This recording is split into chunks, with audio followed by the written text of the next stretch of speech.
Podcast pukul 6, Let's Spread Good Energy. Kembali lagi bareng aku Mega May. Seperti biasa, podcast pukul 6 selalu bawa narasumber-narasumber yang keren-keren. Dan kali ini kita ada Kak Rivita Anggun Oktaviani. Kemarin itu aku mendengar informasi beliau ini adalah seorang tester software. Tapi pas aku lihat di sosial medianya ada beberapa juga postingan tentang QA atau Quality Assurance kalau nggak salah. Nah, mungkin teman-teman bertanya-tanya, apa sih ini tester software dan juga quality assurance? Agak susah ya, Bun. Nah, langsung aja kita tanyain deh ke Kak Vita tentang apa sih ini QA dan juga tester software. Kita sapa dulu Kak Vitanya. Halo, selamat siang Kak Vita. Halo, selamat siang, Mbak. Kak Vita apa kabar? Oke, aku perkenalan dulu atau gimana nih? Oh iya, Baik. boleh. Kak Vita ini sekarang kesibukannya apa? Nama panjangnya juga siapa? Boleh, silakan Kak. Oke, aku perkenalan dulu ya, biar Ya. lebih enak. Nama panjangku Rivita Oktaviani, biasa dipanggil Vita, Mbak Vita, Kakak Vita, terserah deh. Aku sekarang bekerja di Rebelworks sebagai QA Engineer. Nah, Hmm. untuk kesehariannya aku langsung aja deh ceritainnya. Hmm. Jadi aku lebih ngomong ke QA dulu ya. Mungkin orang banyak nanya atau mahasiswa-mahasiswa baru yang QA itu apa sih di dalam IT itu, QA itu perannya apa gitu. Ya. Sebenarnya kalau dalam bahasa istilah, QA itu adalah seseorang yang menjamin suatu kualitas atau produk ketika si klien ini request dan produk itu berupa aplikasi. Jadi kita itu ngetestingin apa yang mereka minta di awal sampai dengan akhir itu kita deliver sesuai dengan yang mereka minta gitu. Tapi ada sering meme yang sering keledek kayak QA itu tugasnya ngapain ya? Mereka itu sering bilang kayak, oh nyari-nyari kesalahan orang lain karena memang kita itu pengetes apa yang Iya, mereka iya. buat gitu. Gitu sih Kak. Untuk secara singkatnya QA itu seperti itu. Oke. Nah, kemarin kan aku tahu informasi pertamanya itu adalah sebagai tester software nih sebelum kita ngundang Kak Vita. Terus tiba-tiba ada pengertian lain nih, ada QA atau Quality Assurance tadi ya kayak benar ya?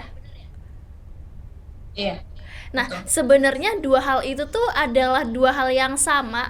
Apakah itu adalah memang pengertian yang berbeda, Kak? Gimana nih menurut Kak Vita sendiri? Kalau sebenarnya mirip-mirip ya. QA itu si orangnya yang melakukan testing, sedangkan Hmm. testing software itu merupakan kegiatannya gitu. Kita Oh, QA itu si testernya, si softwarenya itu yang kita testing, makanya testing software gitu kegiatannya. oke. Jadi testing software itu adalah bagian dari QA. Iya betul. Oke, gitu. Nah, Kak Vita sendiri ini udah berapa lama nih Kak menekuni di bidang QA ini sendiri? Oke, kalau dibilang udah berapa lama, aku hampir dibilang mau jalan 4 tahun ya di bidang QA, dan itu pun juga udah pindah ke 3 perusahaan dan sekarang alhamdulillah udah jadi karyawan tetap di Redulux. Oke, luar biasa, alhamdulillah. Nah, Kak, ngomongin tentang sudah 4 tahun nih ya, hampir 4 tahun. Nah, itu memang dari awal tuh Kak Vita ini memang memiliki ketertarikan di bidang ini atau gimana nih Kak ceritanya bisa sampai terjun ke dunia QA ini? Kalau dibilang tertarik nggak, aku sebenarnya sama kayak mahasiswa lainnya ya, ketika Hmm. digambarkan IT, tahunya itu cuma programmer, Hmm. tahunya cuma IT support yang benerin semua barang komputer gitu. Hmm. Aku pun nggak pernah tahu kayak itu apa. Jadi pertama kali aku terjun itu, Hmm. aku itu dapat informasi dari kampus. Hmm. Sebelumnya karena aku kerja bukan di bidang IT, jadi aku itu dari awal kuliah sampai lulus itu udah kerja Kak. Jadi awal Hmm. masuk kuliah aku kerja di McDonald's selama 2 tahun. Nah ketika 2 tahun itu jatuh di semester 4 kalau nggak salah.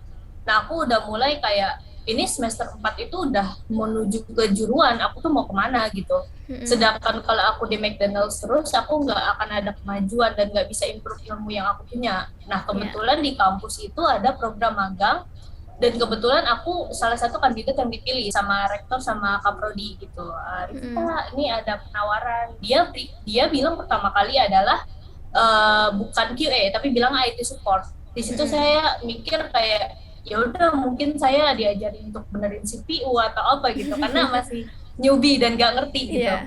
Heeh. Itu tes cuma wawancara dari kampus, cuma formalitas kamu mengerti apa aja selama materi kuliah.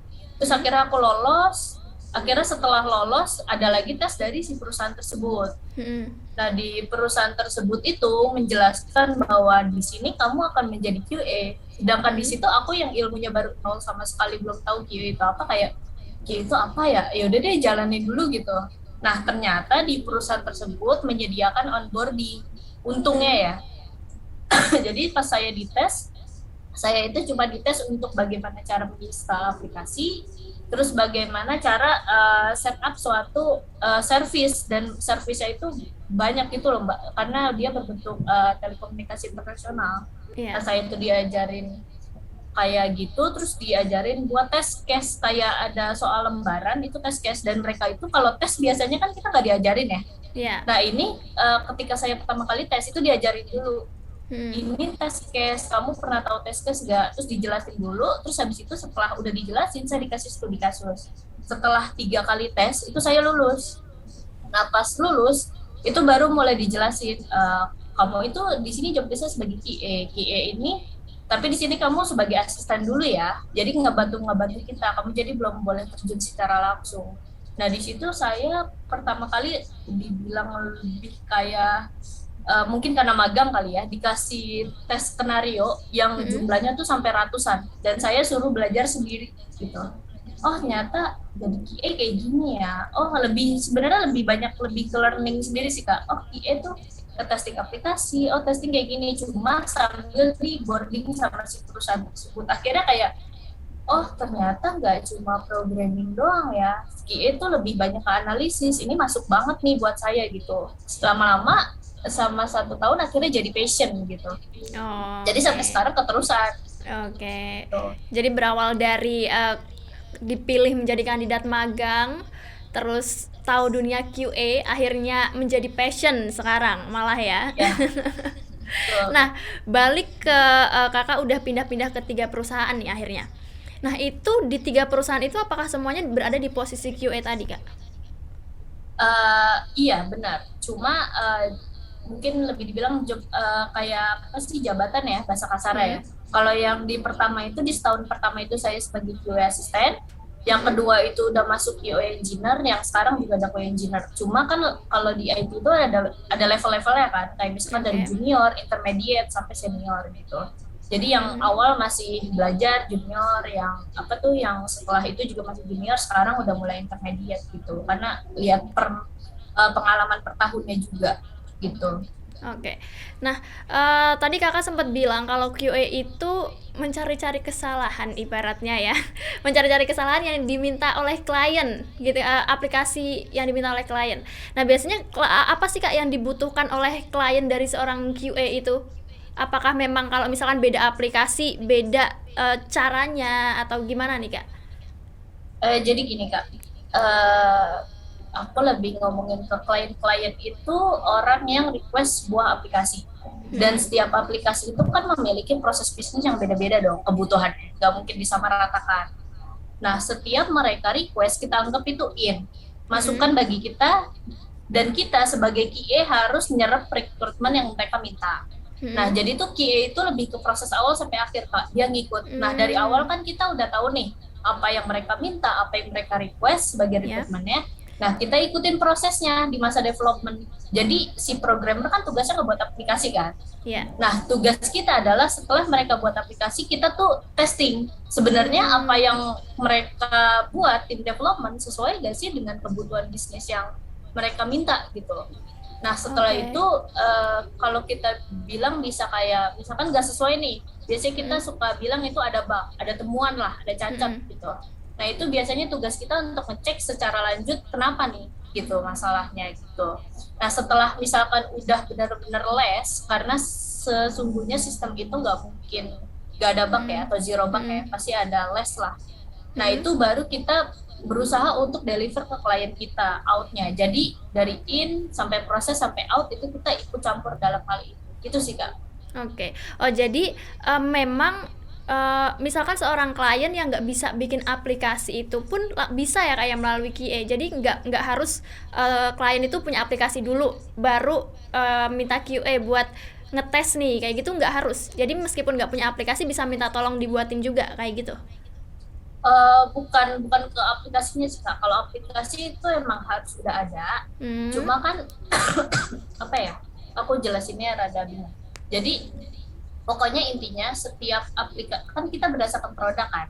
Hmm. Nah, produknya itu harus jadi dulu baru kita testing gitu.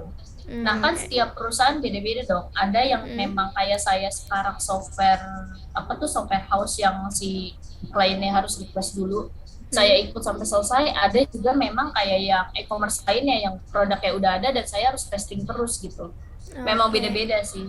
Oke. Nah, biasanya tuh nge apa tadi istilahnya ngebug ya? Ngebug. Iya, ada bug Oke. ya. Nah, bug atau temuan-temuan itu kesalahan-kesalahan itu biasanya ditemukan tuh di apa sih Kak biasanya? Itu Paling umum. tergantung. Biasanya paling umum ya, itu Hmm. kita sebut dengan validasi. Hmm. Dan ini deh, case gampangnya kayak gini. Misalkan kakak login ke suatu aplikasi. Hmm. Ketika kita login, normal case-nya adalah kita input, misalkan username atau email deh, sama password. Ya. Nah, apa tuh namanya? Kalau kita sebagai QA testingnya tuh bukan normal case doang kak. Jadi kita berpikir gimana kalau si user itu testing dengan memasukkan emailnya tuh invalid. Misalkan vita.gmail.com itu yang benar kan normalnya kan. Hmm. Nah, coba kalau kita balik nih case-nya, kita buat jadi vita.gmail. Sampai situ aja. Nah, itu Hmm. respon dari aplikasi apa sih? Bakalan bisa masuk atau enggak sih? Terus juga Hmm. kalau misalkan kita login pakai user yang memang belum terdaftar, dan Ya. misalkan itu lolos, dan berarti itu temuan gitu.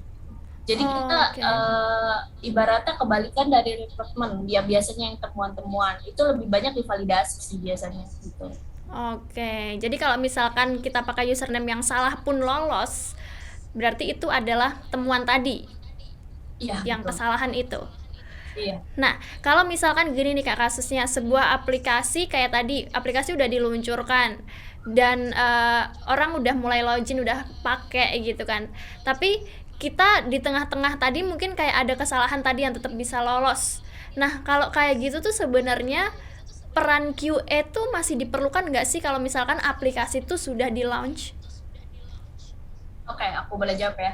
Hmm? Jadi kita itu sebenarnya sebelum launch kita Hmm? mempunyai wadah untuk testing kan. Jadi Hmm? nggak langsung nih jatuh keluar aplikasi terus kita langsung testing di production, bahasanya production itu yang live ya. Kita Hmm? nggak mungkin punya langsung wadah ke production. Jadi kita tuh punya beberapa wadah yang memang misalkan pertama kali buat aplikasi si programmer itu codingnya dikumpulkan di satu wadah. Biasanya kita sebut staging atau masa development gitu. Nah, itu Hmm? mereka kumpulkan. Nah, setelah dikumpulkan, itu kan biasanya dibagi per fitur kan. Ada fitur login, fitur sign up. Nah, itu mereka kumpulin jadi satu nih. Nah, Hmm? itu sebagai QA itu kita ngetes satu-satu Kak, satu fitur. Misalkan sign up berhasil, login berhasil. Nah, ada lagi kita testing nanti semua keseluruhan fitur, satu modul gitu ibaratnya, satu Ya. aplikasi. Nah, itu udah sesuai atau belum gitu. Terus apa tadi? Sorry kan tadi pertanyaan apa? Aku jadi lupa kan. Kalau Sorry sorry. misalkan kalau misalkan aplikasi intinya kalau misalkan aplikasi itu udah launch nih, udah dipakai banyak orang Oh, gitu kan. sih. Apakah peran QA di dalam sebuah aplikasi software tadi masih diperlukan gitu? Iya sorry. Tadi saya mau jelasin informasi jadi lupa kata. Nah Iya, setelah Bang. kita testing secara gabungan, biasanya kita punya testing lagi wadah yang mirip dengan public Kak, yang mirip dengan environment. Hmm. Tapi nggak di launch secara langsung. Jadi kita testing dulu di situ. Jadi kayak kemungkinan kritikal kayak nggak bisa logik itu nggak akan mungkin kejadian harusnya ya. Karena Ya. kita udah meminimalisir itu sebelum itu kejadian. Dan ketika misalkan di production ada temuan dan Hmm. itu peran QA juga masih berfungsi Kak. Karena kita kan aku bilang dari awal ya, karena kita itu dari rekrutmen, dari proses sampai akhir kita pun tetap ngikutin gitu. Jadi kalau dulu kan tanggung jawab programmer ya, ini ada Hmm. temuan nih langsung ke programmer. Nah kalau sekarang tuh ujung tombaknya tuh si QA. Ini kenapa Oke. bisa kayak gini? Apakah skenario nya kurang lengkap? Apa testingnya ada yang miss? Itu yang perlu Hmm. ditanyakan si QA-nya. Gitu. Oke, berarti meskipun udah launch, peran QA itu sekarang apalagi masa pandemi semua aplikasi diperlukan, itu berarti tetap pakai ya. QA ini Iya. penting gitu ujung tombaknya gitu. Nah, Kak Iya. ngomongin Kakak yang juga sudah hampir 4 tahun di dunia QA ini. Apa sih Kak suka dukanya menjadi seorang QA itu, boleh diceritain nggak sih Kak? Kalau sekarang lebih banyak sukanya sih, karena sekarang udah jadi passion. Kalau dulu mungkin pas tahap-tahap belajar dan masuk terjun ke QA mungkin lebih banyak Mm-mm. dukanya lah ya, kayak Iya. ibaratnya kita baru nyemplung nih ke lab Mm-mm. gitu ya, mungkin banyak dukanya. Kalau sekarang sih lebih keseneng ya, karena udah jadi kebiasaan. Kalau dulu kenapa ada dukanya? Karena Mm-mm. saya memang setiap perusahaan itu menyediakan onboarding kan, tapi Iya. onboardingnya itu tapi kita nggak kayak selalu babysitting gitu loh Kak, kayak Mm-mm. duduk nih diajarin bla bla bla kayak belajar gitu. Mm-mm. Kan kita juga perlu belajar, dan ketika pertama kali saya belajar itu benar-benar saya kayak di apa ya, ibaratnya kalau guru guru tuh killer gitu, Oh. dikasihnya tuh sampai ratusan skenario, dan itu Mm-mm. setiap fase development saya tes segitu banyaknya. Terus saya juga pernah, kamu belajar manual doang nih. Nah, aku juga mau ngasih tahu, itu ada Mm. dua ya, manual sama automation. Mm. Nah, aku juga pernah kayak, kamu kok belajarnya manual doang sih? Kamu Mm. kenapa nggak pernah belajar automation? Padahal aku pun sebagai QA yang nggak pernah tahu dari nol sampai belajar manual aja itu butuh usaha yang besar gitu. Sampai Mm. akhirnya aku belajar automation otodidak lagi, dan akhirnya aku bisa gitu. Jadi emang banyak proses yang lebih dialamin sendiri dan belajar sendiri gitu. Oke. Itu Struggle yang ngerasain juga sendiri gitu oke. sih. Itu dukanya ya. Nah, sebelum kita ngomongin sukanya nih, aku mau nanya sukanya. Tapi tar dulu, aku mau nanya, tadi Kakak sempat nyebutin ada dua QA, automation dan juga manual. Nah, itu bedanya tuh gimana nih, Kak? Kalau secara gambaran yang kita orang awam bisa bayangin gitu, gimana tuh, Kak? Kalau manual itu adalah kita testing menggunakan, kan kalau kita buka aplikasi pakai tangan dong, kayak misalkan login, masukin username, masukin password, terus klik Mm-mm. tombol login, itu Mm-mm. manual. Berarti memang kita lakuin pakai aktivitas manusia sendiri gitu. Iya. Nah, kalau automation sebenarnya cara flow-nya itu ngekliknya sama seperti input password, input email, terus klik tombol login itu sama. Tapi yang digunakan adalah jasanya si apa tuh, si codingan ini, si kita dibantu oleh sistem gitu. Jadi Mm-mm. yang bantu ngeklik tuh mereka. Dan emang gimana Kak caranya mereka bantuin ngeklik ya? Kita buat script codingannya gitu. Memang ada, sekarang udah mulai berkembang sih banyak ininya gitu. Oke. Jadi kita buat script codingan, nanti si sistem itu akan menjalankan sendiri. Ibaratnya kayak ngeklik sendiri deh, ke otomatisasi gitu. Oke. Gitu sih Kak. Nah, kalau sistemnya ini tuh lebih gampangan manual atau malah lebih gampang automation ini, Kak? Otomatis lebih gampangan manual. Oke, lebih gampang manual. Iya. Tapi untuk hasil keakuratannya ini lebih akurat yang mana? Kita lihat dari sisi kebutuhan juga. Jadi Hmm. memang apa sih, kenapa harus milih manual, atau kenapa kapan harus milih manual, kapan harus milih automation. Hmm. Jadi kalau manual itu memang semua produk di testing harus dari manual dulu. Tapi Hmm. kalau automation kita lihat dulu nih Kak, kalau misalkan produknya yang sekali request langsung selesai dan gak ada maintenance sama sekali, gak ada Ya. penambahan fitur, itu kita nggak rekomen untuk pilih automation karena sekali jadi langsung selesai. Tapi kalau misalkan produk yang kayak e-commerce, maaf kalau saya sebut merek kayak Shopee, Tokped, Hmm. mereka kan selalu update fitur ya. Misalkan Ya. ada penambahan promo, ada penambahan itu. Nah, otomatis flow login, flow sign up, flow transaksi nggak ada yang berubah dong. Dan Hmm. itu kalau pakai aktivitas manusia, kita akan ngulang-ngulang terus kan. Ya. Ibaratnya kayak, ini gue ngetes fase ngetes flow yang sama di fase yang berbeda dan berkali-kali. Nah, justru itu kita butuh automation. Jadi Hmm. kita bisa Hmm. ngetes fitur yang lain, dan fitur yang existing dan berulang itu bisa kita otomatisasi gitu. Oke. Gitu sih. Oke, oke, oke. Oke, berarti itu tadi ya perbedaannya automation dan juga manual. Nah, sekarang aku mau tanya. Tadi Kakak sekarang bilang sekarang sih lebih suka sih gitu kan. Nah, apa yang bikin suka ini? Apakah Kak Vita ini udah tidak merasakan pusing nemuin temuan-temuan itu, apa sudah mahir apa gimana nih, Kak? Iya, lebih udah nggak pusing sih. Sebenarnya kalau pusing ya Hmm. kerjaan paling banyak gitu. Heeh. Cuma gini, aku itu pertama kali terjun kan biasa produk ya. Ibaratnya Ya. yang satu produk dan nggak akan bertambah produk lagi. Mm-mm. Nah, jadi aku udah ngerasain dua perusahaan. Aku dulu kan sebelumnya itu di IT konsul, bukan IT konsultan, sorry, IT Communication yang di Hmm. IPTRI Pacific. Terus satu lagi yang di tahun kedua aku di Forex Kopi, itu Hmm. kan produk juga kan. Maksudnya Ya. Forex nggak akan ngeluarin produk lain selain produk dia. Nah itu aku ngerasa di journey aku 2 tahun itu ngerasa kayak kok jenuh ya satu satu karena udah nemu klik cara tes yang cepet kayak gimana, skillnya kayak Hmm. gimana, udah nemu sendiri gitu kak, kayak kok Hmm. bosen ya ini dulu produknya gitu. Nah sekarang makanya aku dapat insight dari teman-teman kayak Pit, kalau lu cepet bosenan kenapa nggak coba suatu perusahaan yang memang develop berbeda-beda produk gitu. Kayak Hmm. sekarang yang saya di tempat kerja saya sekarang itu software house yang Hmm. dimana itu satu perusahaan project itu banyak gitu, produknya Ya. banyak. Nah, makanya kenapa saya bilang ini sekarang saya suka dan sekarang saya passion karena emang saya di situ sukanya gitu. Saya terchallenge ketika orang udah jenuh satu produk itu otaknya nggak akan mikir kritikal lagi kak. Tapi ketika Hmm. udah banyak produk, banyak proses bisnis dan saya bilang tadi setiap project itu beda proses bisnisnya kan. Ya. Oh ini saya ke challenge nih untuk belajar baru lagi. Ternyata saya ke challenge untuk belajar baru lagi. Nah, makanya saya kayak oh ini ya tempat gue gitu, ini fashion gue loh di sini, gue bisa belajar banyak hal gitu, improve ilmu yang udah ada terus secara terus menerus gitu sih, makanya itu lebih suka di situ sekarang. Oke, berarti Kak Vita ini memang eh, karakternya yang memang sukanya yang berbeda-beda, nyoba lagi yang lain, nyoba lagi yang Iya. lain, kayak gitu ya Kak ya. Hmm. Nah, ngomongin tentang skill untuk menjadi seorang QA, sebenarnya apa sih Kak skill dasar yang harus dimiliki seseorang nih sebelum memutuskan untuk menjadi QA atau nyoba menjadi QA itu apa sih Kak? Sebenarnya kalau dari sisi teori ya Hmm. itu semua orang bisa belajar gitu, banyak bootcampnya juga sekarang banyak kelasnya gitu.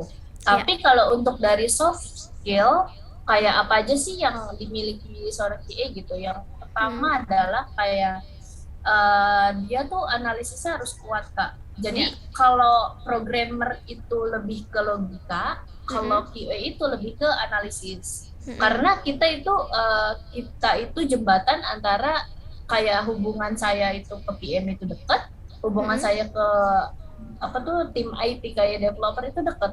Jadi Hmm. kita harus bisa analisis nih apa yang mereka request sama dengan dari sisi teknikalnya gitu. Hmm. Terus kita itu harus kalau bahasa sekarang tuh kepo gitu, harus banyak nanya, harus banyak Ya. tahu.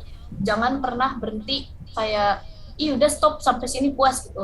Karena Hmm. dengan kita semakin banyak tahu, semakin banyak nanya, itu semakin kita menemukan case-case detail yang nggak ditemuin di lapangan. Enggak, Ya. iya benar. Semakin banyak tahu gitu, semakin Hmm. semakin banyak ngerti. Nah, jadi udah dua tuh ya, analisis, detail, sama ini yang paling penting, thinking out of the box. Hmm. Jadi tadi kan aku ngomongin normal case ya, tadi ya Hmm. normal case yang dipikirin orang pada umumnya atau biasanya gitu. Nah, kalau Hmm. QA itu biasanya kebalikannya Kak. Jadi semakin kreatif seorang QA itu semakin kritikal pikirannya gitu. Hmm. Jadi ketika dikasih satu case, kayak tadi aku sebut login, Ya.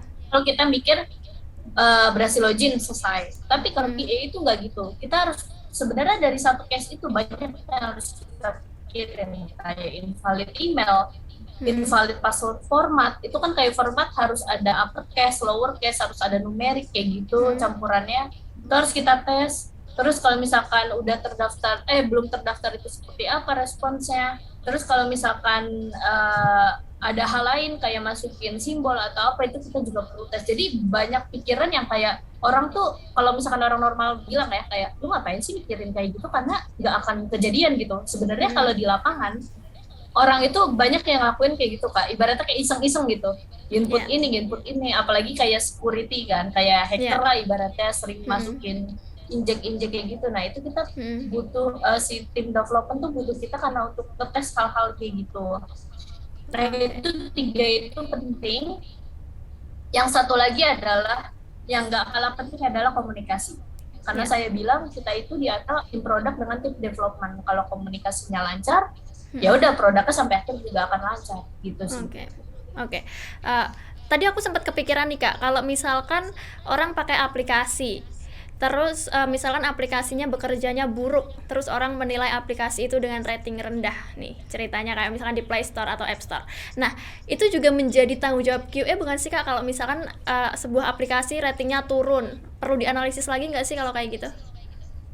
Kalau tanggung jawab QA doang enggak, tapi kalau perlu dianalisis iya gitu. Jadi kan kalau satu aplikasi, kita ngomongin satu aplikasi bukan satu stack kan, bukan satu orang, bukan satu QA doang. Kita ngomongin satu tim. Berarti kalau misalkan ada suatu kejadian ratingnya jelek, berarti ini yang perlu ditandatanyakan adalah berapa sih kualitas QA-nya ini, seberapa gitu ratingnya, dan kualitas dari programmernya juga gimana. Jadi bukan yang ditanyain bukan kita doang, tapi programmernya juga. Jadi kita saling menanya, mawas diri ibaratnya ya. Kayak ngecek nih apa sih yang kurang selama ini, apakah yang ditemukan si customer ini memang kebanyakan bug dari yang kayak lolos gitu. Ya. Atau memang kadang kan suka ada banyak banget aplikasi yang low kan Kak, yang kayak bukan low, apa sih, lag gitu, crash gitu. Nah itu juga perlu kita tanyakan ke tim programmer gitu. Ini kenapa bisa codingannya sampai nge-crash gini, ataukah memang nggak ada optimalisasi dari mereka yang membuat tuh codingannya membludak terus malah bikin si aplikasi itu berat gitu. Jadi yang perlu dipertanyakan tanggung jawabnya adalah kita berdua gitu. Kita harus saling cari tahu gitulah ibaratnya. Oke, berarti ketika aplikasi itu turun performanya, itu yang pertama kali menjadi harus berperan adalah QA dan juga programmernya gitu ya Kak ya. Oke Kak, ini terakhir nih Kak, sebelum kita closing aku mau tanya ke Kakak, selama ini terjun di dunia QA dan juga menekuni bidang QA ini, apa sih yang menurut Kakak ini udah pencapaian terbesar menjadi QA? Pencapaian terbesar sebenarnya sih belum ya, karena saya masih pengen, karena kan tadi saya awal bilang ya, automation itu saya bilang belajar otodidak, dan saya sebenarnya pengen banget belajar sampai saya benar-benar ngerti tanpa harus otodidak. Kalau otodidak kan belajar ngacak ya. Nah saya pengen tuh belajarnya sesuai standar, terus bisa ngajarin orang gitu. Ini tuh cara otomasi kayak gini. Cuma itu belum kecapaian karena saya sekarang masih sibuk di beberapa project. Tapi untuk saat ini pencapaian saya adalah saya dalam setahun bisa megang 15 project lah gitu. Luar biasa sekali gitu. Ya. Iya. Karena hobi sih Kak. Iya, kalau hobi mah udah nggak kerasa ya Kak ya. Kalau passion udahlah kerjain aja. Tapi masih ada goalsnya Kakak tadi, targetnya itu mau belajar apa, otodidak, semuanya, mau belajar semuanya gitu tadi ya. Automation. Lebih memperdalam lah gitu. Nah, oke. Biar lebih mahir lagi ya. Nanti kesana-sananya mungkin setahun bisa pegang 25 project mungkin ya Kak ya. Atau 32 kali lipatnya. Iya. Oke, Kak Vita, terima kasih banget waktunya, udah sharing-sharing. Semoga kedepannya proyeknya tambah banyak. Amin. Pekerjaannya tambah sukses, dan juga semoga nggak ada lagi lah temuan-temuan di aplikasi-aplikasi, biar kita sebagai customer ini juga agak itu mulu Kak, pakai aplikasi aduh lemot mulu kayak gitu. Tanya dulu Kak, kayaknya siapa gitu. Harus ditanya ya nanti. Kalau aku pakai Shopee langsung tanya, Shopee nih QA-nya siapa? Ada kemajuan ya, berarti nanti ketika ngerating di App Store bisa nanya nih QA-nya siapa sih gitu. Oh iya benar. Aku ada insight baru nih berarti ya, harus nanya QA sama programmernya siapa nanti ke Shopee. Oke, Kak Vita, terima kasih sekali lagi. Terhormat sekali kita bisa ngobrol-ngobrol di sini. Semoga lain waktu kita bisa ngobrol lagi dengan materi-materi yang lain ya Kak ya. Oke, Kak Vita, selamat siang, terima kasih. Ya. Oke, sahabat Unsia, itu tadi perbincangan kita dengan Kak Vita tentang QA dan juga tester software. Semoga bisa menjadi ilmu baru buat kita semua. Nah, teman-teman jangan lupa tonton podcast-podcast kita di episode-episode lainnya dengan narasumber-narasumber yang pastinya keren banget juga. Dan jangan lupa klik like, subscribe, dan juga share video ini ke semua sosial media yang kalian punya. Terima kasih sekali lagi, bye-bye!